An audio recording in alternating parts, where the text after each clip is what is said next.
Bismillahirrahmanirrahim. Alhamdulillahilladzi anzala sakinata fi qulubil mu'minin. Asyhadu an la ilaha illallah wa asyhadu anna Muhammadan abduhu wa rasuluh.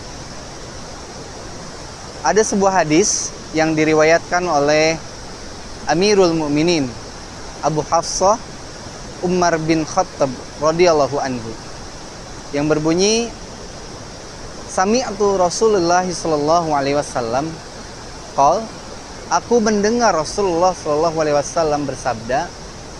Beliau bersabda, innamal a'malu binniyat. Sesungguhnya setiap perbuatan itu tergantung niatnya. Fa innamal likulli imri'in ma nawa. Dan orang dan perbuatan-perbuatan yang dilakukan itu dia akan mendapatkan sesuai dengan niatnya. Dari sini kita bisa mengambil pelajaran bahwasanya setiap perbuatan yang kita lakukan pasti akan disertai dengan niat kita untuk melakukan perbuatan itu. Dilanjutkan dalam hadis tersebut, faman kanat hijratuhu ilallahi wa rasulihi fa hijratuhu ilallahi wa rasulihi. Barang siapa berhijrah dengan niat kepada Allah dan Rasulnya, maka ia akan mendapatkan Allah dan Rasulnya. Wa man kanat hijratuhu li dunya yusibuha aw imra'atin yankihuha. Dan apabila seseorang melakukan perbuatan dengan niat ingin kesenangan dunia atau ingin seseorang atau ingin wanita yang dicintainya untuk dikawininya, untuk dinikahinya, fahijratuhu, maka hijrahnya itu seperti apa yang dia inginkan. Dalam hadis ini mengatakan bahwa perbuatan-perbuatan kita itu tergantung niatnya.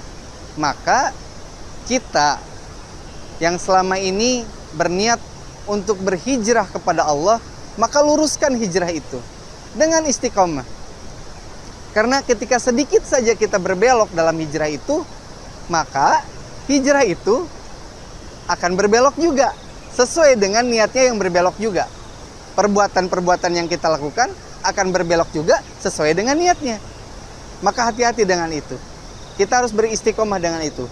Tips-tipsnya diantaranya adalah, yang pertama adalah niat yang lurus, niat yang kuat.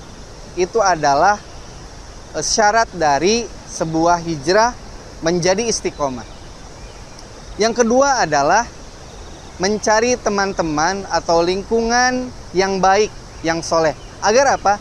Agar hijrah kita bisa diingatkan oleh orang lain. Ketika kita berbelok, ketika kita merubah niat kita, maka akan ada orang lain yang mengingatkan kita. Yang ketiga adalah tentukan targetnya. Target apa? Target kita berhijrah itu mau ngapain? Mau gimana?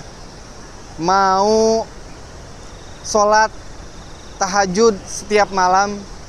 Mau duha yang tidak terlewat? Mau menjadi hafiz Quran?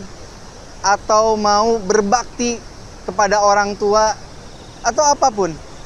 Itu terserah kita. Tapi tentukan targetnya, karena apa? Karena itu menentukan dan memudahkan keistiqomahan hijrah kita.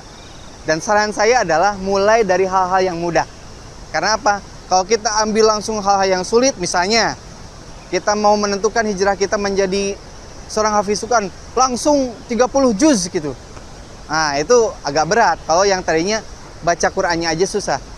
Tentukan dari yang mudah dulu, dari juz 30, dari surat-surat yang mudah. Itu menjadi hal yang mudah. Tapi intinya tentukan targetnya dari sekarang. Yang keempat adalah berdoa kepada Allah. Hal-hal tadi nih, yang niat, mencari teman-teman yang soleh, dan menentukan target, itu tidak akan kuat ketika kita tidak berdoa kepada Allah Subhanahu wa Ta'ala. Berdoa itu adalah untuk meluruskan kembali niat kita, meluruskan kembali tujuan kita. Untuk apa? Untuk tadi beristiqomah, beristiqomah dalam hijrah kita, dalam perubahan yang lebih baik itu. Pesan saya kepada teman-teman sekalian, pada sahabat sekalian adalah jangan hanya menjadi generasi penerus bangsa, jangan hanya menjadi generasi penerus agama, tapi jadilah generasi pengubah peradaban yang lebih baik, baik itu negara, agama, bangsa, dan untuk diri kita sendiri. Demikian, wassalamualaikum warahmatullahi wabarakatuh.